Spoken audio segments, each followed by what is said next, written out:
Grace Borsellino, Alice Klettner, thank you very much for being with Brilliant Women Global. It's 7th of July 2020, and it's a real pleasure to have you both with us. I know you have a lot of experience with the UN Sustainability Development Goals and what they may mean for diversity and inclusion. When it comes to the Brilliant Women Global Network and our friends and stakeholders, we'd love to know a bit more about the work you're doing in particular, your respective universities and in your professional lives beyond that. But I would ask you, as a theme for our chat today, why is diversity and inclusion essential for effective leadership? And where have you seen some really good examples, in your work and in your career of diversity and inclusion? So I might hand over to you, Grace, and then to Alice. Please, introduce yourselves. Tell us maybe some of the work you're focused on at the moment and where you're at. So thank you both. Thank you so much, Joseph, and for Brilliant Women Global for inviting me to speak. And I really appreciate you running a webinar with this theme of diversity and inclusion and mentioning United Nations sustainability goals. I think that diversity and inclusion is so important, and particularly where I come from. So I work for the School of Law at Western Sydney University. I'm a lecturer in law, mainly corporate law and also law and technology.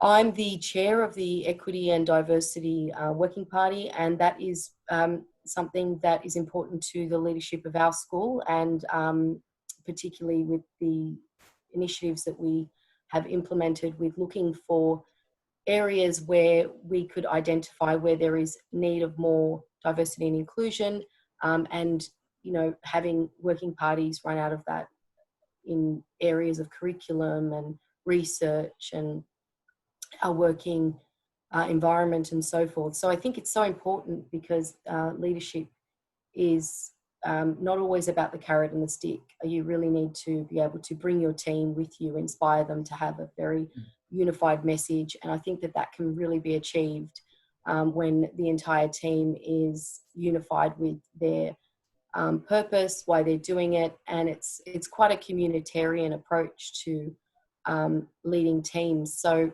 that's one area that I think is important. And the other is I've researched in an area of business that looks at diversity and inclusion in relation to women on boards, and looking at this issue through the lens of one, socio-legal political theory, where you look at it from is it fair, a parity perspective. Where are all the women? Where are all of the broader areas of diversity and inclusion? And then the other is the business case, looking at that from, why should we have it and why is it valuable, and looking at it from a justice perspective or a profitable perspective. Either way, examining those theories. Yeah, thanks, Grace. And I can see there's some complexities there, because when you have, for instance, conscious capitalism or impact investing, that may sometimes say, okay, there's a balance between commerciality, as you've, intimated here, and involving all stakeholders and, really epitomizing diversity and inclusion. So quite a dynamic area that you're working in. Thanks. Yeah, Alice, do you want to give us a bit of an introduction to you? Yes, of course. Yeah, so thanks again, Joseph, for inviting us along. Brilliant Women Global obviously is a perfect area for us to talk about gender diversity and inclusion. Now, I'm a senior lecturer at the University of Technology in Sydney, UTS. I'm actually not based in a law school. I'm based in the business faculty there, although my background is, like Grace, in law. So I was a solicitor for some years before coming to academia. So my portfolio in terms of teaching at the university crosses over business law and also managing and leadership And you can see that at the crossover of those two things, there is this issue of gender diversity in leadership, and some of the legal mechanisms that are being put in place to try to improve that. So I've looked a lot at women on boards and whether things like quotas or voluntary targets are effective at improving diversity at that top level in corporations.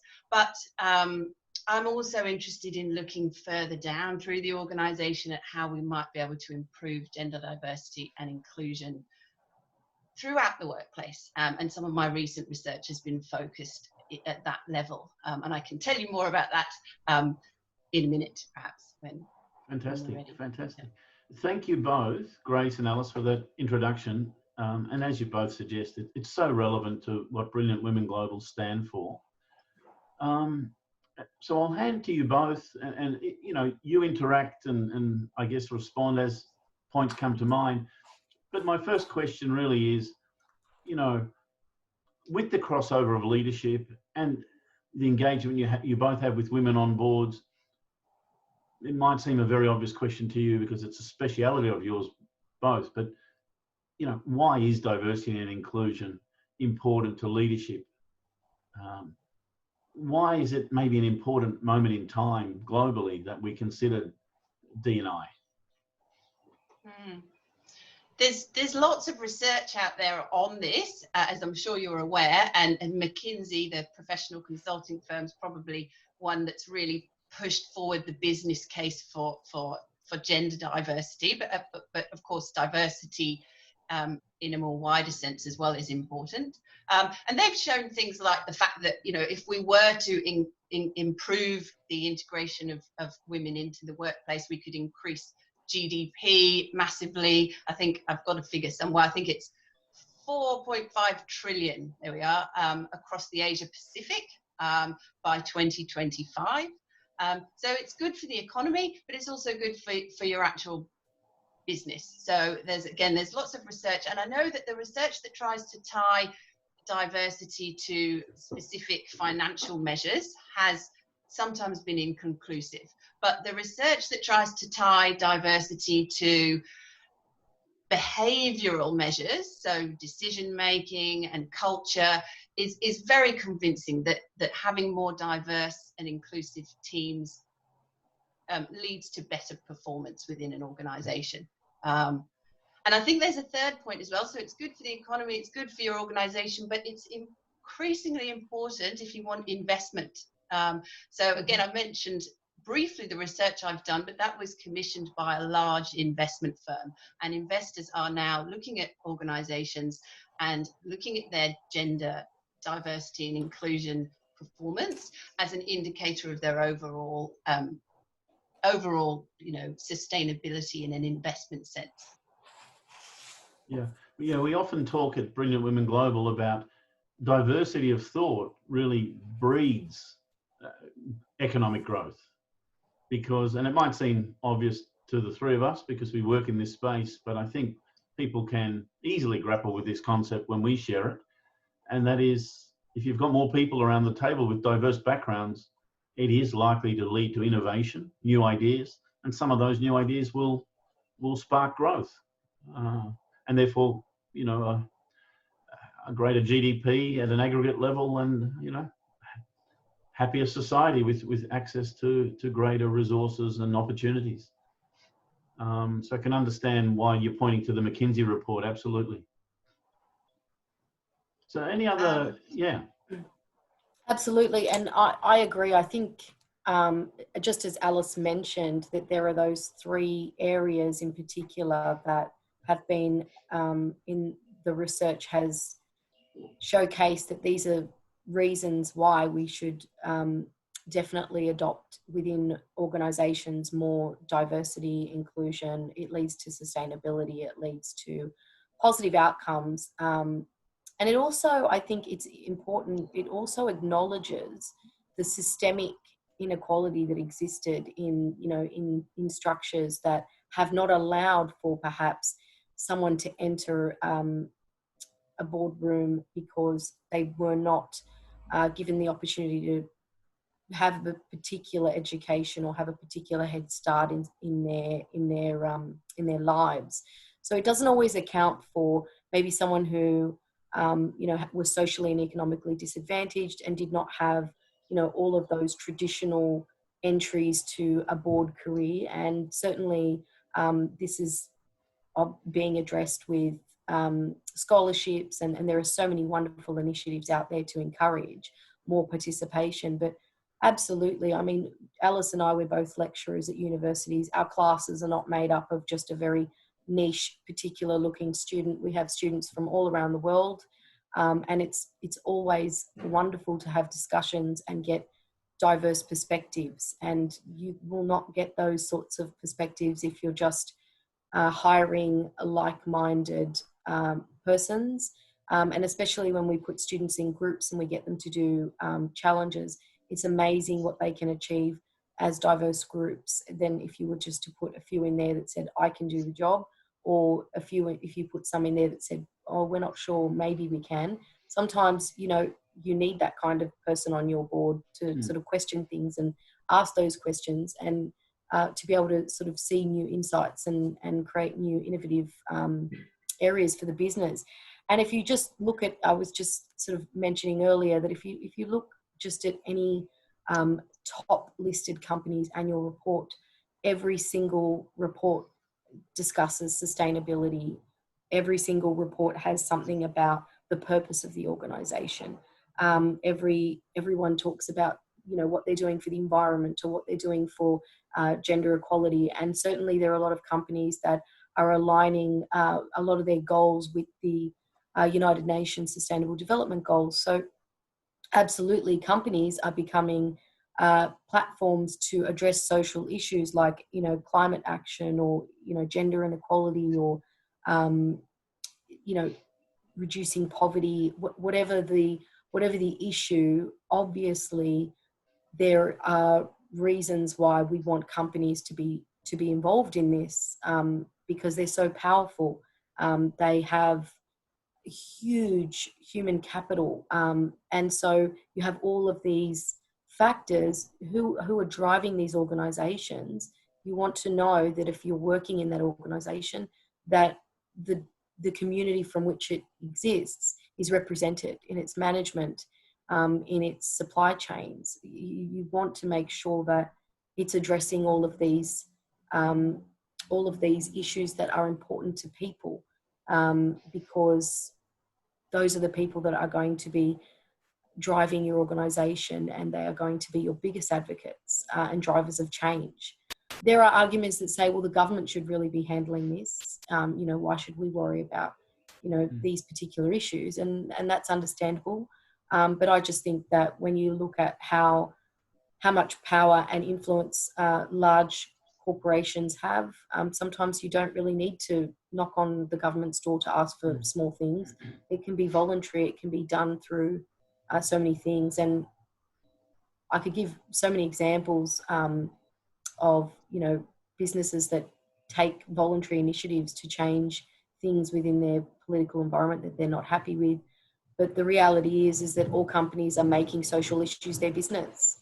One in particular is sustainability, whether that be through the lens of climate change, whether that be through the lens of wanting to be more innovative and diverse in their perspectives, in their workforce.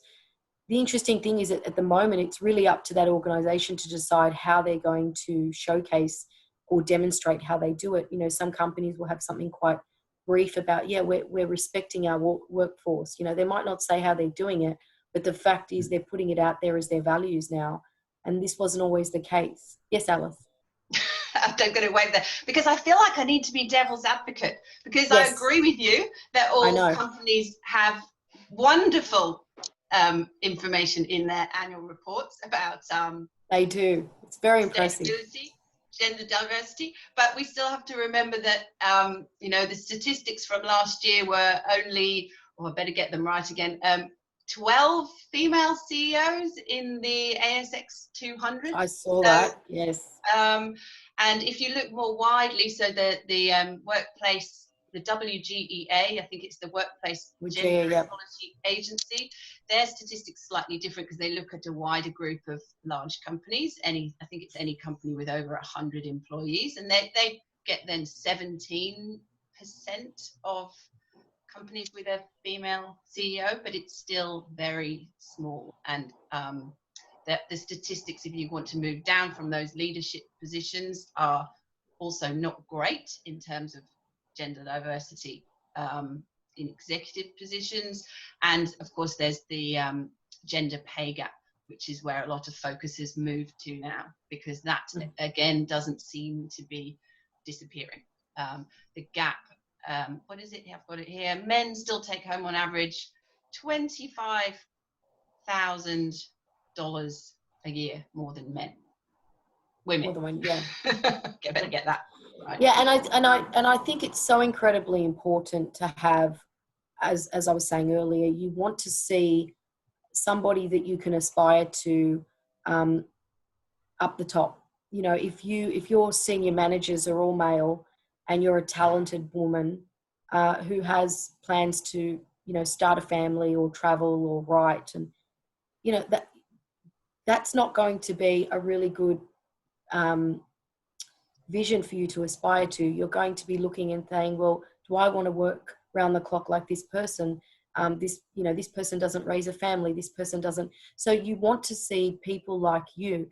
And I think it's important, you know, especially for young aspiring law students or university students, that they see even lecturers who have kids running around in the background in the Zoom meetings now that we're all online. And it's important for them to see all of the things that happen, and that we're not all perfect individuals in a corporate environment, that we are humans first, and that we are all talented, but with the right mentoring and the right support, everybody is able to aspire to the goals that they set for their professional careers and so forth. So I think it's so important that we step away from this us and them type mentality, and that we see that you know, more mentoring, more collaboration will lead to a more positive organizational culture, which will really decide if your organization thrives or not. Because if your workers are stressed, feeling unheard, they're not going to be as productive. You will lose things in other ways that you can't see on a balance sheet, like productivity,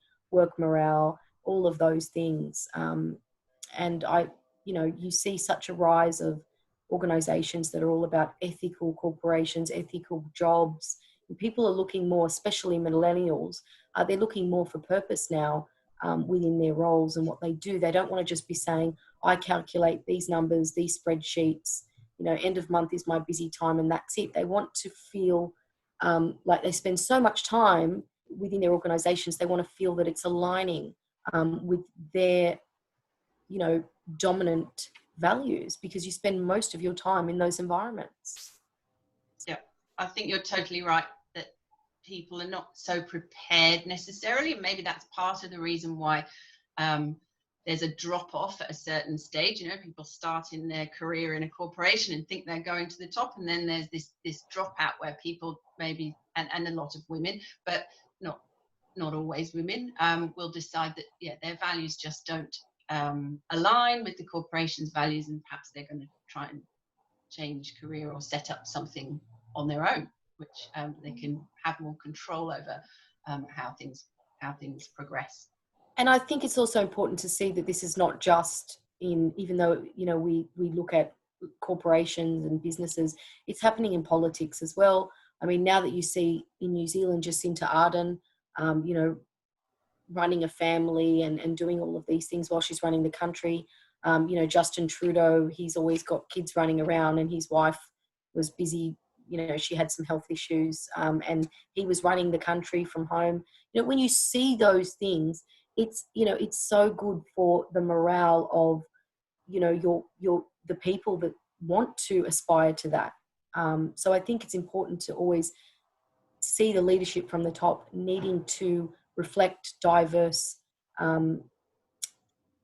people. And it's not just about, you know, oh, we all went to this particular school and we all got this, you know, fabulous education in these fabulous places, that we, you know, have more people who might not make a merit test, but maybe the merit test is the problem. Maybe merit is still, only allowing the onboarding of privileged people. So I think it's important that we do use diversity and inclusion as a means to really inspire and challenge organisations to move forward with social values at the forefront, and make sure that that business direction and that business purpose serves a diverse range of interests and not just bottom line, because people make that bottom line, people make that happen. So, you need to think about that. Even supply chains, if you're sending things overseas and you're making a lot of money off people from third world countries, think about those things. How is that affecting, are you contributing to inequality, or are you trying to have some goals to address it? So I think it's this, this reporting culture of wanting companies to divulge more information about these issues is important, because if we didn't have that, we probably wouldn't dig deep and try and figure out what we're doing that's so wonderful, or that what we've achieved. Yeah, the issues that have prevented diversity and inclusion and the flourishing of diverse ideas are obviously deep and systematic or systemic. So, I'm just wondering what you're thinking could be. There's a lot of great research, and Alice, you pointed to McKinsey, and Grace, you're involved in the research yourself, as is Alice, and the actual activity, and you're leading women in our universities. How and companies are expressing this in their values, and they're pointing to the UNSDGs, which is great. I'm just curious, at a ground level, what can be done? What can happen? What would you like to see happen at a grounded level? Because obviously there's ask your workforce. Ask your workforce. Ask all the people that that work hard. And one of the whole issues with gender inequality was flex work. I mean, I know we have flexible work as academics, but not everyone has it. There are women that are begging for 1 day a week, or so flexible work. Allow your staff to be afforded the space to do their job without needing micromanagement, perhaps, or acknowledging that there are other roles and that it can all be done around that, and that it's not seeing children as a distraction to a career. That a career is a human's experience in an organization. As long as you're achieving those outcomes, it shouldn't matter if you can't stay 10 minutes longer for a meeting, or that doesn't suit you. That you need to acknowledge that there are people from all different backgrounds, some of which have cultural expectations and so much more, that we need to be inclusive and ask our workforce. Alice, did you have anything? Well, I was just thinking, it is so interesting, isn't it, how the COVID-19 situation has brought this out as well. So it's done two things. It's forced us to sort of accept people's home lives a little bit more, because there was just no way to avoid sometimes children running across the Zoom, which I hope won't happen now, but it could do. But yes, so it's forced us to sort of, I don't know, be a bit more of a rounded human in our workplace, I suppose, but equally it's also enabled more flexible working, because it had to, which is another really important thing and it's not only women who want the flexible working. I certainly know that most young men would prefer their workplace to be a little bit more flexible, and all of a sudden we've had to do it, and it's working pretty well as far as I can see. I think it also takes away that male breadwinner culture of, the women are the ones who are predominantly parenting. I think if we allow,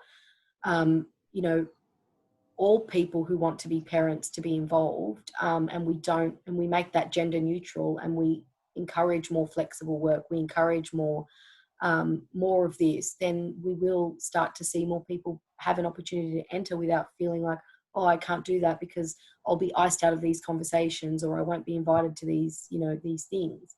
I think if it's more accepted everywhere, then it will start to happen more, and you'll get more effective teams, because everyone feels respected and valued for their contribution. Yeah. And I wanted to add, oh, sorry, I was just going to add one thing. And of course, I am now going to talk a little bit more about the research that I mentioned, because what we were asked to do was to have a look at innovative ways that corporations across the world had tackled gender diversity and inclusion within the workforce that had actually been successful. And we did it by looking at the whole of the career pipeline. And I think this is a really important thing that is coming into not just my research at UTS, but other, I've noticed a lot of other researchers looking at it in this way now, that the focus at the board level has sort of disappeared, and we're looking at the whole career pipeline. So how we can get more women in, you know, as apprentices early on, obviously getting through those years where people are maybe going on maternity leave and needing the flexibility, but also looking on at, you know, promotion processes, and even later on at retirement and super, because that's another massive area of inequality, is that, you know, women tend to end up with much reduced pension fund than men. So looking at all of those areas, and I had a couple of examples. There's Pinterest, which was one that had focused on recruitment. So Pinterest, this you know, social media company, it's actually quite female in that, you know, in the sense that a lot of people will put up lovely pictures on there, you know, in their collections, but the workforce was heavily male because it's all IT.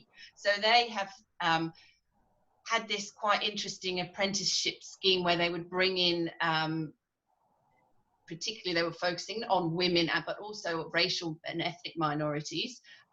Even if they didn't quite have the right skills, they would have a training scheme so that they could bring you in with a slightly different skill set and train you up. So they've managed to really increase the number of female and other minority groups in the workforce through that process, which I thought was very interesting. And I also wanted to go back to a point you made, Grace, about asking your workforce, because this is a scheme that we saw in a company, a large pharmaceutical company, Eli Lilly. They did exactly that, but in a targeted way, going and interviewing staff, asking where they saw the barriers, and then doing something about it. So they're very simple things that you can do to try to really make a difference in the workforce. I can go on with more examples. Yeah. And they'll usually be your link to what the community wants as well, because a lot of, you know, sort of these families are connected to their broader communities through sports, through social clubs and so forth. So you will kind of have an echo of what, you know, what matters if you do a, you know, across the board. I mean, we're always interviewing in academia. So. Yes, and I think there's a really consistent theme amongst us today, and that is where diversity and inclusion is in practice, you know, as you just articulated, Grace, that is really representative of the greater society, of, you know, society at large. Because if you've got men and women, younger and older, people that have family commitments, people that don't, then that collection, that collective is a microcosm of what's out there in the real world, because it is the real world in part. So, you know, any advantages or unfair advantages that are skewed due to these systemic issues, you know, I understand from you both, we're working on them, but there are champions and leaders to overcome the lack of diversity and inclusion, but we do have a long way to go. Thanks so much, Joseph. Yeah, thank you. Yeah, look, Grace Borsellino, Alice Klettner, thank you so much for being with